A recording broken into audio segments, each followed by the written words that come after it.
Chapitre 22. Éden. Ce n'était pas le moment de se désespérer, mais d'agir. Le pont de Kemple Pier détruit, il fallait passer la Snowy, coûte que coûte, et devancer la troupe de Ben Joyce sur les rivages de Twofold Bay. Aussi ne perdit-on pas de temps en vaines paroles, et le lendemain, le 16 janvier, John Mangles et Glenarvan vinrent observer la rivière afin d'organiser le passage. Les eaux tumultueuses et grossies par les pluies ne baissaient pas. Elles tourbillonnaient avec une indescriptible fureur. C'était se vouer à la mort que de les affronter. Glenarvan, les bras croisés, la tête basse, demeurait immobile. « Voulez-vous que j'essaie de gagner l'autre rive à la nage » dit John Mangles. « Non, John, » répondit Glenarvan, retenant de la main le hardi jeune homme. « Attendons. » Et tous deux retournèrent au campement. La journée se passa dans les plus vives angoisses. 10 fois Glenarvan revint à la Snowy. Il cherchait à combiner quelques hardis moyens pour la traverser, mais en vain. Un torrent de lave eût coulé entre ces rives qu'elle n'eût pas été plus infranchissable. Pendant ces longues heures perdues, Lady Helena, conseillée par le major, entourait Mulrady des soins les plus intelligents. Le matelot se sentait revenir à la vie. Mac Nabbs osait affirmer qu'aucun organe essentiel n'avait été lésé. La perte de son sang suffisait à expliquer la faiblesse du malade. Aussi, sa blessure fermée, l'hémorragie suspendue, il n'attendait plus que du temps et du repos sa complète guérison. Lady Helena avait exigé qu'il occupât le premier compartiment du chariot. Mulrady se sentait tout honteux. Son plus grand souci, c'était de penser que son état pouvait retarder Glenarvan, et il fallut lui promettre qu'on le laisserait au campement sous la garde de Wilson si le passage de la Snowy devenait possible. Malheureusement, ce passage ne fut praticable ni ce jour-là, ni le lendemain 17 janvier. Se voir ainsi arrêté désespérait Glenarvan. Lady Helena et le major essayaient en vain de le calmer, de l'exhorter à la patience. Patienter quand, en ce moment peut-être, Ben Joyce arrivait à bord du yacht. Quand le Duncan, larguant ses amarres, forçait de vapeur pour atteindre cette côte funeste, et lorsque chaque heure l'en rapprochait. John Mangles ressentait dans son cœur toutes les angoisses de Glenarvan. Aussi, voulant vaincre à tout prix l'obstacle, il construisit un canot à la manière australienne, avec de larges morceaux d'écorce de gommier. Ces plaques fort légères étaient retenues par des barreaux de bois et formaient une embarcation bien fragile. Le capitaine et le matelot essayèrent ce frêle canot pendant la journée du 18. Tout ce que pouvaient l'habileté, la force, l'adresse, le courage, ils le firent. Mais à peine dans le courant, ils chavirèrent et faillirent payer de leur vie cette téméraire expérience. L'embarcation, entraînée dans les remous, disparut. John Mangles et Wilson n'avaient même pas gagné 10 brasses sur cette rivière, grossie par les pluies et la fonte des neiges, et qui mesurait alors 1 mille de largeur. Les journées du 19 et du 20 janvier se perdirent dans cette situation. Le major et Glenarvan remontèrent la Snowy pendant 5 milles sans trouver un passage guéable. Partout, même impétuosité des eaux, même rapidité torrentueuse, tout le versant méridional des Alpes australiennes versait dans cet unique lit ses masses liquides. Il fallut renoncer à l'espoir de sauver le Duncan. 5 jours s'étaient écoulés depuis le départ de Ben Joyce. Le yacht devait être en ce moment à la côte et aux mains des convicts. Cependant, il était impossible que cet état de choses se prolongeât. Les crues temporaires s'épuisent vite et en raison même de leur violence. En effet, Paganel, dans la matinée du 21, constata que l'élévation des eaux, au-dessus de l'étiage, commençait à diminuer. Il rapporta à Glenarvan le résultat de ses observations. « Et qu'importe maintenant, répondit Glenarvan, il est trop tard. » « Ce n'est pas une raison pour prolonger notre séjour au campement, répliqua le major. « En effet, répondit John Mangles, demain peut-être le passage sera praticable. »« Et cela sauvera-t-il mon malheureux équipage » s'écria Glenarvan. « Que votre honneur m'écoute, reprit John Mangles. Je connais Tom Austin. Il a dû exécuter vos ordres et partir dès que son départ a été possible. Mais qui nous dit que le Duncan fut prêt, que ses avaries fussent réparées à l'arrivée de Ben Joyce à Melbourne. Et si le yacht n'a pu prendre la mer, s'il a subi 1 jour, 2 jours de retard? Tu as raison, John, répondit Glenarvan. Il faut gagner la baie Twofold. Nous ne sommes qu'à 35 milles de Delegete. Oui, dit Paganel, et dans cette ville nous trouverons de rapides moyens de transport. Qui sait si nous n'arriverons pas à temps pour prévenir un malheur? Partons, s'écria Glenarvan. Aussitôt John Mangles et Wilson s'occupèrent de construire une embarcation de grande dimension. L'expérience avait prouvé que des morceaux d'écorce ne pourraient résister à la violence du torrent. John abattit des troncs de gommier dont il fit un radeau grossier mais solide. Ce travail fut long et la journée s'écoula sans que l'appareil fût terminé. Il ne fut achevé que le lendemain. Alors les eaux de la Snowy avaient sensiblement baissé. Le torrent redevenait rivière, à courant rapide, il est vrai. Cependant, en biaisant, en le maîtrisant dans une certaine limite, John espérait atteindre la rive opposée. À 12h30, on embarqua ce que chacun pouvait emporter de vivres pour un trajet de 2 jours. Le reste fut abandonné avec le chariot et la tente. Mulrady allait assez bien pour être transporté. Sa convalescence marchait rapidement. À 1h, chacun prit place sur le radeau que son amarre retenait à la rive. John Mangles avait installé sur le tribord et confié à Wilson une sorte d'aviron pour soutenir l'appareil contre le courant et diminuer sa dérive. Quant à lui, debout à l'arrière, il comptait se diriger au moyen d'une grossière godille. Lady Helena et Mary Grant occupaient le centre du radeau, près de Mulrady. Glenarvan, le major, Paganel et Robert les entouraient, prêts à leur porter secours. « Sommes-nous parés, Wilson » demanda John Mangles à son matelot.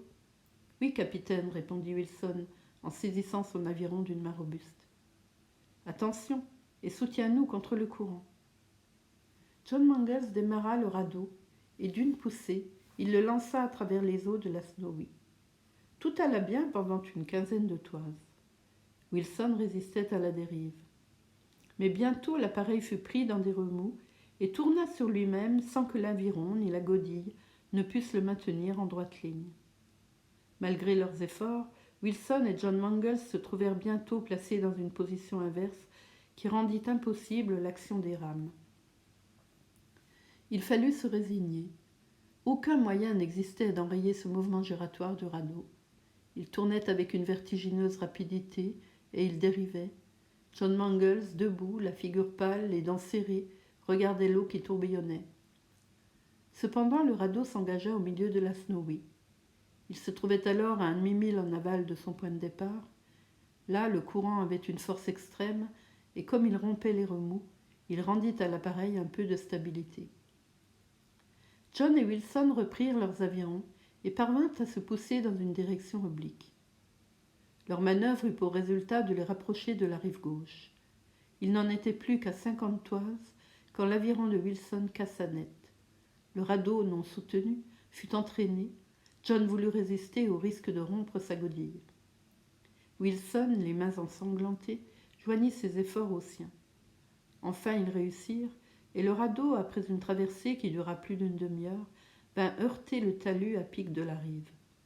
Le choc fut violent, les troncs se disjoignirent, les cordes cassèrent, l'eau pénétra en bouillonnant. Les voyageurs n'eurent que le temps de s'accrocher aux buissons qui surplombaient. Ils tirèrent à eux Mulrady et les 2 femmes à demi trempées. Bref, tout le monde fut sauvé, mais la plus grande partie des provisions embarquées et les armes, excepté la carabine du major, s'en allèrent à la dérive avec les débris du radeau. La rivière était franchie. La petite troupe se trouvait à peu près sans ressources, à 35 milles de Delegete, au milieu de ces déserts inconnus de la frontière victorienne. Là ne se rencontrent ni colons ni squatteurs, car la région est inhabitée, si ce n'est par des bushrangers féroces et pillards. On résolut de partir sans délai. Mulrady vit bien qu'il serait un sujet d'embarras. Il demanda à rester, et même à rester seul, pour attendre des secours de Delegete. Glenarvan refusa. Il ne pouvait atteindre Delegete avant 3 jours, la côte avant 5, c'est-à-dire le 26 janvier. Or, depuis le 16, le Duncan avait quitté Melbourne. Que lui faisaient maintenant quelques heures de retard ? « Non, mon ami, dit-il, Je ne veux abandonner personne. Faisons une civière et nous te porterons tour à tour. » La civière fut installée au moyen de branches d'eucalyptus couvertes de ramures, et bon gré mal gré, Mulrady dut y prendre place. Glenarvan voulut être le premier à porter son matelot. Il prit la civière d'un bout, Wilson de l'autre, et l'on se mit en marche. Quel triste spectacle, et qu'il finissait mal ce voyage si bien commencé. On n'allait plus à la recherche d'Arrigant. Ce continent où il n'était pas, où il ne fut jamais, menaçait d'être fatal à ceux qui cherchaient ses traces, et quand ses hardis compatriotes atteindraient la côte australienne, ils n'y trouveraient pas même le Duncan pour les rapatrier. Ce fut silencieusement et péniblement que se passa cette première journée. De 10 minutes en 10 minutes, on se relayait au portage de la civière. Tous les compagnons du matelot s'imposaient sans se plaindre cette fatigue, accrue encore par une forte chaleur. Le soir, après 5 milles seulement, on campa sous un bouquet de gommiers. Le reste des provisions, échappées au naufrage, fournit le repas du soir, mais il ne fallait plus compter que sur la carabine du major.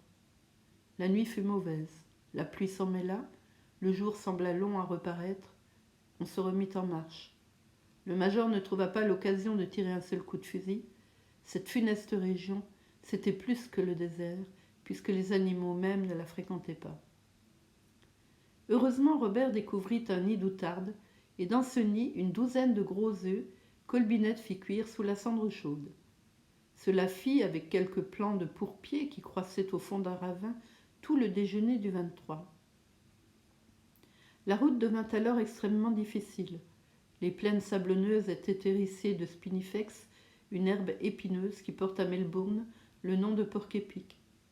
Elle mettait les vêtements en lambeaux et les jambes en sang. Les courageuses femmes ne se plaignaient pas, cependant. Elles allaient vaillamment, donnant l'exemple, encourageant l'un et l'autre d'un mot ou d'un regard. On s'arrêta le soir au pied du mont Boula Boula, sur les bords du creek de Jungala.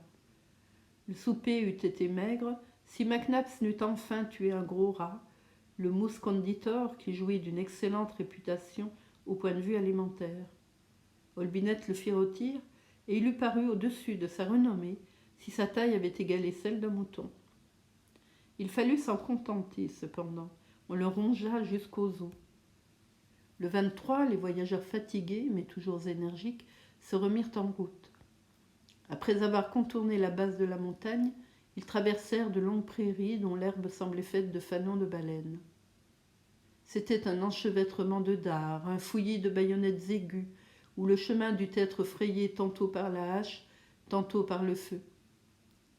Ce matin-là, il ne fut pas question de déjeuner. Rien d'aride comme cette région semée de débris de quartz. Non seulement la faim, mais aussi la soif se fit cruellement sentir. Une atmosphère brûlante en redoublait les cruelles atteintes. Glenarvan et les siens ne faisaient pas un demi-mille par heure. Si cette privation d'eau et d'aliments se prolongeait jusqu'au soir, ils tomberaient sur cette route pour ne plus se relever. Mais quand tout manque à l'homme, lorsqu'il se voit sans ressources, à l'instant où il pense que l'heure est venue de succomber à la peine, alors se manifeste l'intervention de la Providence. L'eau, elle l'offrit dans des céphalotes, espèces de godets remplis d'un bienfaisant liquide, qui pendaient aux branches d'arbustes coralliformes. Tous s'y désaltérèrent et sentirent la vie se ranimer en eux. La nourriture, ce fut celle qui soutient les indigènes, quand le gibier, les insectes, les serpents viennent à manquer. Paganel découvrit dans le lit desséché d'un crick une plante dont les excellentes propriétés lui avaient été souvent décrites par un de ses collègues de la Société de géographie. C'était le nardou, un cryptogame de la famille des Marsiléacées, celui-là même qui prolongea la vie de Burke et de King dans les déserts de l'intérieur. Sous ses feuilles, semblables à celles du trèfle, poussaient des sporules desséchées. Ces sporules, grosses comme une lentille, furent écrasées entre deux pierres et donnèrent une sorte de farine. On en fit un pain grossier qui calma les tortures de la faim. Cette plante se trouvait abondamment à cette place. Olbinett put donc en ramasser une grande quantité et la nourriture fut assurée pour plusieurs jours. Le lendemain 24, Mulrady fit une partie de la route à pied. Sa blessure était entièrement cicatrisée.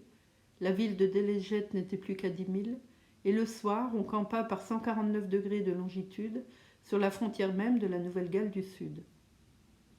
Une pluie fine et pénétrante tombait depuis quelques heures. Tout abri eût manqué si par hasard John Mangles n'eût découvert une hutte de scieurs abandonnée et délabrée. Il fallut se contenter de cette misérable cahute de branchages et de chaume. Wilson voulut allumer du feu afin de préparer le pain de nardou, et il alla ramasser du bois mort qui jonchait le sol. Mais quand il s'agit d'enflammer ce bois, il ne put y parvenir. La grande quantité de matière alumineuse qu'il renfermait empêchait toute combustion. C'était le bois incombustible que Paganel avait cité dans son étrange nomenclature des produits australiens. Il fallut donc se passer de feu, de pain par conséquent, et dormir dans les vêtements humides, tandis que les oiseaux rieurs, cachés dans les hautes branches, semblaient bafouer ces infortunés voyageurs. Cependant, Glenarvan touchait au terme de ses souffrances. Il était temps. Les deux jeunes femmes faisaient d'héroïques efforts, mais leur force s'en allait d'heure en heure. Elles se traînaient, elles ne marchaient plus. Le lendemain, on partit dès l'aube. À 11 heures apparut Delegete dans le comté de Wellesley, à 50 milles de la baie Twofold. Là, des moyens de transport furent rapidement organisés. En se sentant si près de la côte, l'espoir revint au cœur de Glenarvan. Peut-être, s'il avait eu le moindre retard, devancerait-il l'arrivée du Duncan. En 24 heures, il serait parvenu à la baie. À midi, après un repas réconfortant, tous les voyageurs, installés dans un mail coach, quittèrent Delegete au galop de 5 chevaux vigoureux. Les postillons, stimulés par la promesse d'une bonne main princière, enlevaient la rapide voiture sur une route bien entretenue. Ils ne perdaient pas 2 minutes au relais, qui se succédaient de 10 000 en 10 000. Il semblait que Glenarvan leur eût communiqué l'ardeur qui le dévorait. Toute la journée, on courut ainsi, à raison de 6 000 à l'heure, toute la nuit aussi. Le lendemain, au soleil levant, un sourd murmure annonça l'approche de l'océan Indien. Il fallut contourner la baie pour atteindre le rivage au 37e parallèle, précisément à ce point où Tom Austin devait attendre l'arrivée des voyageurs. Quand la mer apparut, tous les regards se portèrent au large, interrogeant l'espace. Le Duncan, par un miracle de la Providence, était-il là, courant bord sur bord, comme un mois auparavant, par le travers du cap Corrientes, sur les côtes argentines? On ne vit rien. Le ciel et l'eau se confondaient dans un même horizon. Pas une voile n'animait la vaste étendue de l'océan. Un espoir restait encore. Peut-être Tom Austin avait-il cru devoir jeter l'ancre dans la baie Twofold, car la mer était mauvaise et un navire ne pouvait se tenir en sûreté sur de pareils atterrages. À Éden, dit Glenarvan. Aussitôt, le mail coach reprit à droite la route circulaire qui prolongeait les rivages de la baie et se dirigea vers la petite ville d'Éden, distante de 5 milles. Les postillons s'arrêtèrent non loin du feu fixe qui signale l'entrée du port. Quelques navires étaient mouillés dans la rade, mais aucun ne déployait à sa corne le pavillon de Malcolm. Glenarvan, John Mangles, Paganel descendirent de voiture, coururent à la douane, interrogèrent les employés et consultèrent les arrivages des derniers jours. Aucun navire n'avait rallié la baie depuis une semaine. « Ne serait-il pas parti » s'écria Glenarvan, qui, par un revirement facile au cœur de l'homme, ne voulait plus désespérer. « Peut-être sommes-nous arrivés avant lui. » John Mangles secoua la tête. Il connaissait Tom Austin. Son second n'aurait jamais retardé de 10 jours l'exécution d'un ordre. « Je vais savoir à quoi m'en tenir, » dit Glenarvan. « Mieux vaut la certitude que le doute. » Un quart d'heure après, un télégramme était lancé au syndic des shipbrokers de Melbourne, puis les voyageurs se firent conduire à l'hôtel Victoria. À 2 heures, une dépêche télégraphique fut remise à Lord Glenarvan. Elle était libellée en ces termes: Lord Glenarvan, Éden, Twofold Bay. Duncan parti depuis 18 courants pour destination inconnue. J. Andrew, S.B. La dépêche tomba des mains de Glenarvan. Plus de doute, l'honnête yacht écossais aux mains de Ben Joyce était devenu un navire de pirates. Ainsi finissait cette traversée de l'Australie, commencée sous de si favorables auspices. Les traces du capitaine Grant et des naufragés semblait être irrévocablement perdu. Cet insuccès coûtait la vie de tout un équipage. Lord Glenarvan succombait à la lutte, et ce courageux chercheur, que les éléments conjurés n'avaient pu arrêter dans les pampas, la perversité des hommes, venait de le vaincre, sur le continent australien.